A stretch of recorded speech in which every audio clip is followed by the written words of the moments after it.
Hello. I think there's something important to discuss, and that is how people relate to each other. You see, there's three kinds of bonds in the family. When you get married, you have a husband or a wife. When you have children, you have a bond with those children. And the children have a bond with their parents, so it's a parent-child bond. It's one kind of bond, obviously. Depending which direction you're coming from, the bond feels different. If you're the child, the parent has authority over you. If you're the parent, you have authority over the child. Third bond, obviously, is between siblings. Two brothers, two sisters, a brother, a sister, a bunch of siblings. Everyone knows about this, but what not everyone knows is that this bond is something which America was set up to promulgate across all humanity. So, when you go to Target, which I happen to be sitting at right now, when you go to Walmart, when you go to Subway, when you go to the mall, when you find an airplane, when you're walking a crowded street in downtown New York City, as I was when I was first contemplating this, I believe in April 2007. No, sorry, it was October 2006. You realize everybody is your brother or your sister. Those who are much older, like a father and mother to you. Those who are much younger, like a son or daughter to you. And those who are pretty close to your age, like brother or sister. Well, here's the cool thing. These bonds are not just hypothetical values. They're wired into every human brain, because I've studied some psychology, you see. And the result is that when you are relating in this way, the person automatically lights up, automatically connects, because you're getting to them over a part of the brain that everybody has installed. Everyone has how to relate to a husband or to a wife built in. Everybody has how to relate to a son or daughter built in. Everybody has the way to relate to a parent built in. Father and mother are different. Try relating to your father as if he was your mother, or vice versa. It doesn't work well. Everybody has built in how to relate to a sibling.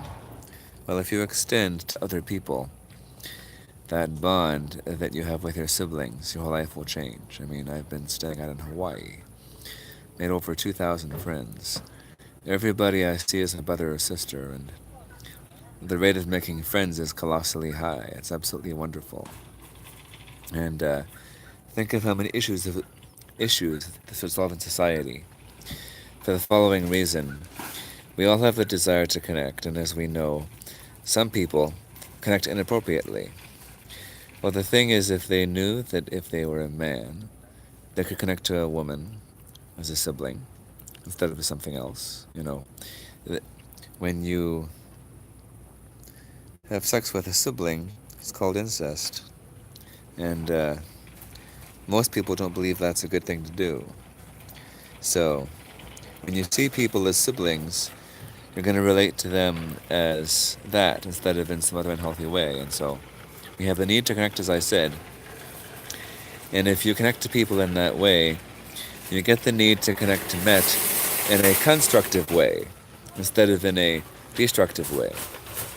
So, whether you're a man relating to a woman who's your age, or younger, as in a teenager, or a child, or the other side, child to the man, teenager to a man, male or female, it ends up solving these problems. Because, see, if I have a younger brother who's 14 and I'm like 24, let's say, we connect so closely.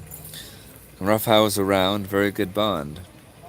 If I meet somebody that same age on the street, I should see them in exactly the same way as I see my own brother. Or, if it was a sister. This is very important, you see, because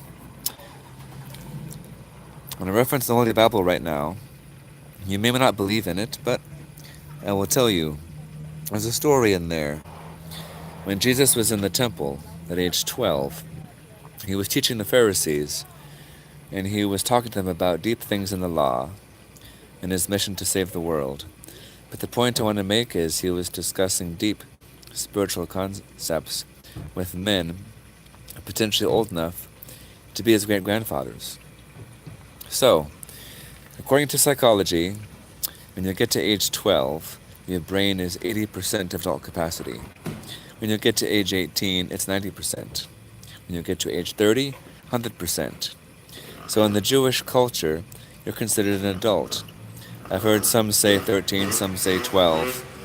It's less important than the point, which is people that age can be used by God's Spirit, if you believe in God's Spirit, or at least they have the right by that age to converse with adults on deep subjects and teach them if perchance they have insights the adults may have missed. So, obviously in our culture, being considered an adult at 18 can be problematic. Because the thing is, if the teenager is somebody who I see as my sibling, then I'll relate to them in a healthy way, and they'll relate to me that way. And it would solve this awkwardness with teenagers who are too old to be children, but too young to comfortably talk to adults. Anything besides that should not be thought of or mentioned, because the younger person is a sibling to me, whether a brother or a sister, period. Same with kids. In Hawaii we have this ohana idea where everybody is family to everybody else, and it's very wonderful. The whole world should see this. The children call any adult they see uncle or auntie. It's so wonderful. And imagine how many issues it would solve if the whole human race took on this concept and realized these built-in drives we have to connect can then be met in a healthy way, because we may not know how to connect until we're shown. All we know is that we want to connect, but how, we're not quite sure.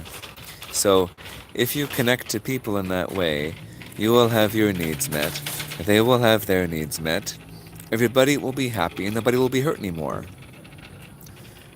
Isn't this wonderful? I suggest that you share this video with your friends, and then they share it with their friends. I hope this thing goes viral, because I'm speaking against societal challenges which can be solved instantly by this very simple understanding.